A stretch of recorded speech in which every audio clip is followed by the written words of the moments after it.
Brookings is amazing, so We're very, very fortunate. I have to start that way. I hope that this film will inspire people to think more carefully about the health of our future. And what we really want at the Moore Institute is for local communities to take this on with our help. But we really need communities who take this seriously, and especially if they can incorporate Future Generations Day. There are ways that we could help in our schools, in different kinds of organizations that are serving people who are pregnant, and we don't want to leave the men out either, because we didn't say that much about it in the film, but it's a very important piece of it. So that's my answer to your question. Thank you, Dr. Thornburg. Kelsey, you've been active on the ground in Klamath Falls, here in Oregon, trying to improve prenatal health and community access to food. So how has this project informed you, and where would you like it to go? So just for context, I've been working with the Moore Institute since I think 2019, so over 7 years. And I think for me, it really goes back to the systemic level, because a lot of our policies don't support families. And I like to say pregnant people in their villages, just because when we look at a person who is carrying the child, it all gets put on them. Whether it's preconception, post-conception, during conception, it all gets put on one individual, and that's just too much pressure. When we look at Bite Back, that's a great example of how we're almost being brainwashed to think, eat, operate in a certain manner. And our neighborhoods are designed like that. Our cities are designed like that. And so with my involvement, I really hope that my voice has an impact on how we shape what our communities look like, to support not only what future generations look like, but to support that this current generation is set up for success. And if we're not building that into our systems, then we're not doing our jobs. So I kind of forget the question, to be perfectly honest. But I think for me, when it goes to this work in specifically, I've been working with them a long time. Well, not that long, but feels like a long time, because we've done a lot of different things. And so we've done different things like curriculum that's accessible online. We've done different things where it's, trying to get grocery stores in different neighborhoods. Like, it really goes back to the bigger picture, but it really is hard to get people inspired by this work. And so for me, the documentary is a really great stepping stool in just making it available for the public to understand what this is all about. Let me ask our audience, did you get inspired by this film? Okay, awesome. Dr. John Kirk, you work with our youngest members in the community on a regular basis, so I'm really curious about how you react to the film and what you think it might accomplish. This is a blockbuster. Good job. It's an honor to be here. Thank you for inviting me. I really enjoyed the film. I was kind of going through thinking about the epigenetic concept and how you make that communication to people. I do that in the same sense every day with patients that come in that are pregnant. And clearly that's directly involving the movie or the topic. What the pregnant woman does matters. And this film inspires me more because I don't think about the impact and how incredible it really is. The idea that two identical DNA sets of chromosomes and sets of DNA can act in such different ways. Two identical twins can have such identically different processes and experiences. But it's more than that. It literally is that concept of a grandmother, the fetus, and the grandchild that's in the egg inside the ovary. And sorry, Paula, didn't mean to. That was a very, very cute moment in the movie. Anyways, that's a powerful thing. That is truly the 100 Years Effect. It is remarkable. And it may be more than that. There's other aspects of transgenerational epigenetics that we didn't touch upon here. We won't, because I would lose my track. But everything we do matters, and if we want a good society, if we want people to succeed and have healthy, long lives, we kind of need to work together. It does take a village. It's not about politics, it's about love. It's about society and about caring about people that we all call family, like all of you here today to watch this movie. You're all part of my family. I appreciate that. That's about what I got to say for now.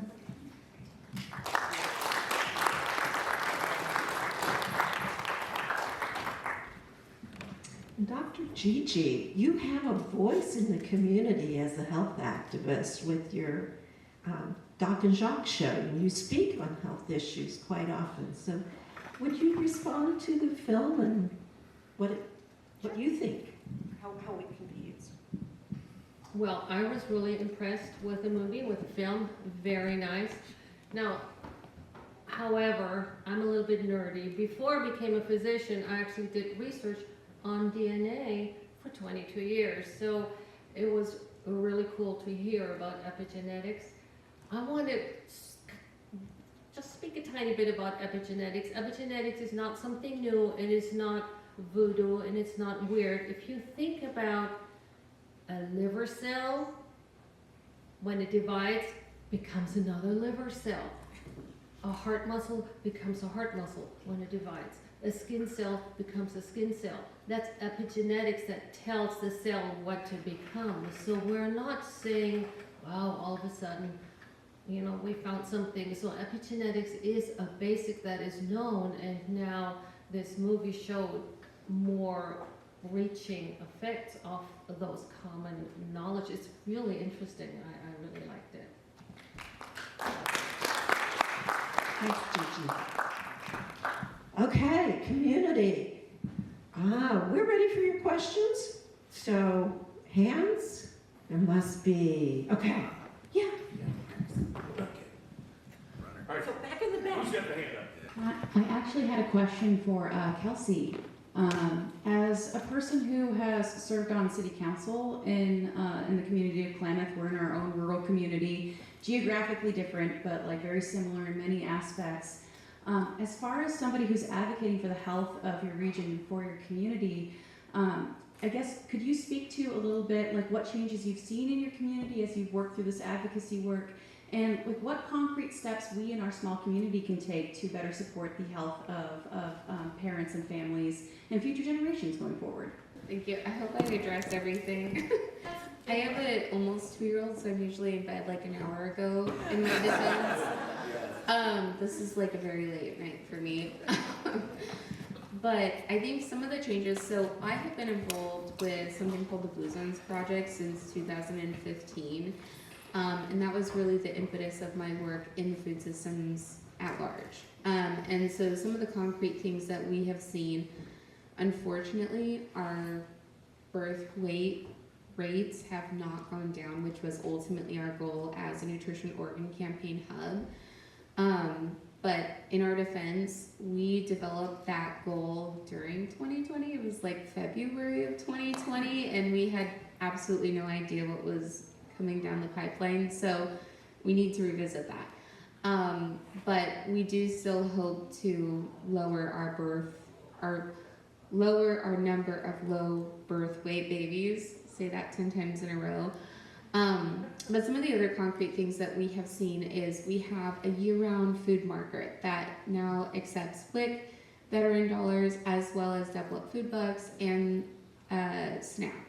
So we have what used to be really hard to access local foods. We now have a year-round market. So that was something concrete that we've done since 2015. We also established a food pantry at our pediatric office. We worked with Thornburg to help establish that. We got multiple grants for that. We raised over $24,000 and we were able to sustain it for over 5 years. And then we've also, a big part of the work also since 2015, and this is more at the state level, but it's Produce Connection, where I'm sure a lot of you have access to that because of the Oregon Food Bank, but those are some of those food related things. Another thing that we advocated for and really coached our local county commissioners on was upping our minimum tobacco age to 21, which we don't talk about it in this documentary, but tobacco does affect birth weight. So things like that. So those are a couple of really concrete things. We've done a lot in our built environment, whether that's placemaking, so putting art in public spaces, building parks out of blighted spaces, adding bike lanes that are separated and protected so that families can move in an active transporting way. We've added an ADA accessible playground that's 18,000 square feet, sorry. It'd be pretty big. Yeah, even 18,000 square feet was really big, but yeah, 18,000 square miles, whoa. So those are a few examples of like some really concrete things that we've done since 2015, and those are all things that my team, as well as committees that we run, have done. I'm sure there's a lot more, but I think like taking off my public health advocate hat and putting on my city councilor hat, something that we hear so much about in government right now, and I think this is just a long-term thing, is the economy. And what we're not realizing is the cost on healthcare and the burden that we're increasing on a regular basis because of lack of food, because of lack of housing, because of lack of jobs, because of lack of support for families. These are all things that are burdening our healthcare system, which is ultimately costing individuals more. And so even if it's just one small thing, you know, whether it's not approving someone to build over a canal so they can have access to that grocery store, like, I just can't support it, because if it's decreasing access for food, then that's a small gesture that we can say, no, we're not standing for this. We want better for our community. And so I think for me, it's really just like staying true to my word, and really standing by what I believe in, which is public health and access to care. And that includes food, water, healthcare, transportation, and green spaces. Those are all things that really matter. So I hope I addressed all your questions. I also kind of ramble, so I'm going to hand the mic back. It takes a bit. Exactly. We have to build the villages right so that people can feel supported and have their healthiest life, but also their happiest life. It doesn't matter, you know, if you're not healthy, then what good is a happy life? Because you can't enjoy it. So, all right. Let me give this back. Question?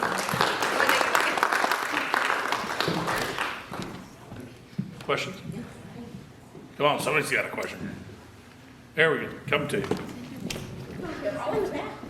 My name is Kimberly, and I am a mother of a child that has a cognitive brain disorder. And I'm finding out that, which is the nicer name for schizophrenia, and I'm finding out that through epigenetics, they're finding out it has to do with, it's created in the mother's womb when there's not enough methylfolate. And so I'm wondering what is being done, I guess, in the medical community to educate women to prevent this mental health crisis by providing the methylfolate that is needed while they're pregnant. Thank you. Who wants to field that one? Here you go, Doc. That's an incredibly important topic, and it certainly is an adjunct to good food, good clean water, and housing, etc. Methylfolate, folic acid, the concept of folic acid, it's vitamin B9. It's a beautiful name if you think about it. B9, it's good, right?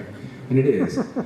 Folic acid is incredibly important in the development of a human body, the human structure of the body. It's probably important in many, many different pathways.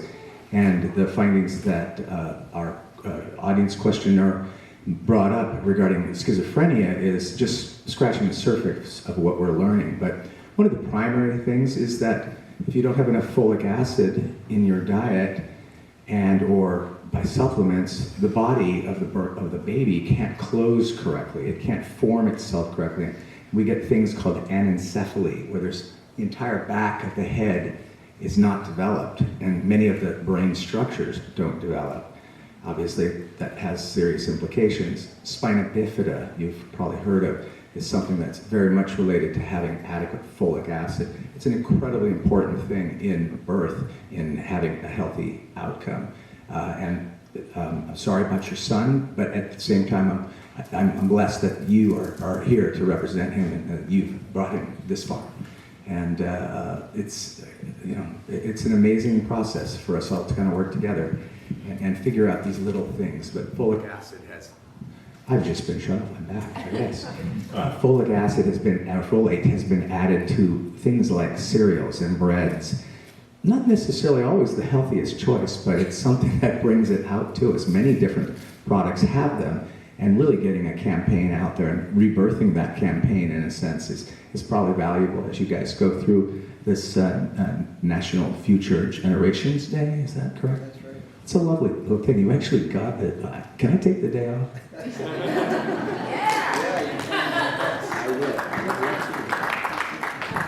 I'd like to make a comment too, and folate is one of the most important nutrients that people need when they're pregnant and helping their baby to develop. But I do want to address the further question was, how is it we can get this word out so that everybody knows about it? That's a bigger problem.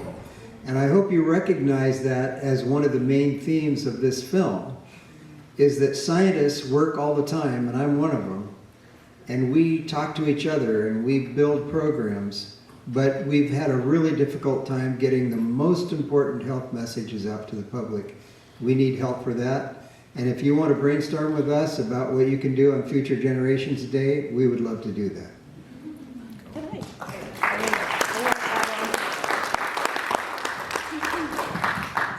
As a retired professor of sociology working on making positive changes, I just want to add a comment here, kind of a funny one, about education. 4 years ago, when we launched the film festival, I know it's going to sound like I'm shifting gears, but I'm not. 4 years ago, when we launched the film festival, this community, the question that we got asked most often is, what's a film festival? What do you do? And then we realized we had to do a lot of education around what a film festival is for the community and the benefits. So, do changes happen? They sure do. Because this year, our 4th year, the most common question we got was, why isn't your schedule up on the website yet? Okay, so you've gotten the message, right? The community is getting the message over the course of several years. So it's about education. It's about the community educating each other, right? We can do this for the future generations. We really can. Okay. Another question? Yeah, we should probably do like one or two more. One or two more. I'll take it, but you don't need to bring it up here, Dan. Okay. Congratulations, Dr. Thornburg. Incredibly inspiring movie. What is next on your agenda? Oh, shoot. Yeah. Oh, it's okay. We get past. Thank you for those compliments and also for the question. It turns out that we are only now scratching the surface of understanding not only the epigenetic effects. I just read a brand new paper today about how stress in the mother can affect the brain of a child in the womb. So there are new things being discovered all the time. And for me, I spend now my time working with the National Institutes of Health. I chair one of their boards on one of their largest programs called the ECHO program, which is the Environmental Influences on Health of the child and their outcome. And it turns out that I now see myself trying to help the National Institutes of Health and other groups across the country in the academic world try to help them develop messages that go beyond their walls into their communities. That's my big thing.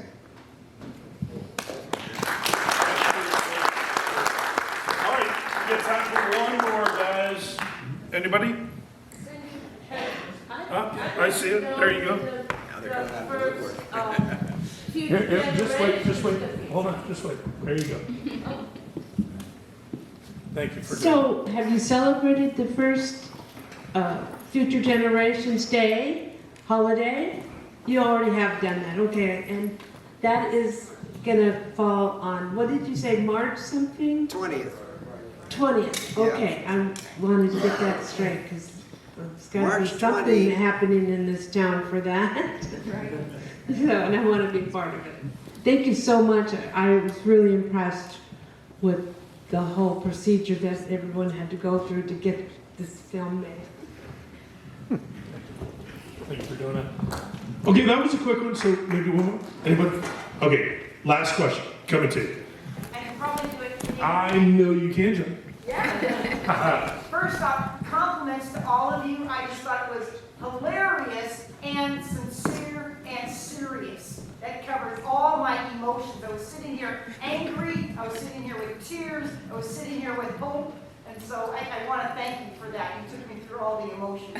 I love the song that they developed, which I hope Spotify, wherever it can go, I hope it goes. My question is this: what happened to the comedy act?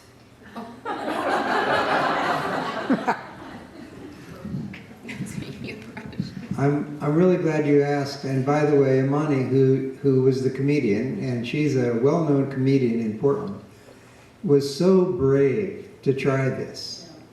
And she didn't realize at the time she agreed what she would learn about her family in their past. And so this was a really difficult thing for her, and I felt for her all the way through. And she did her best to make it funny, and she still has her fans. So I think she turned out, she did the right thing, and people in her group are still talking about it. Awesome.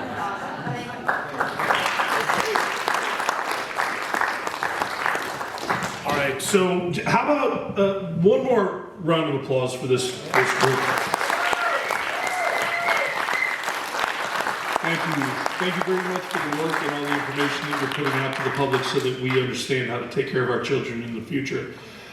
I'd like to say, once again, thank you to our board. Thank you, Sue, for moderating and getting us going. Tomorrow we have education starting at 10 a.m. at the Elks Lodge.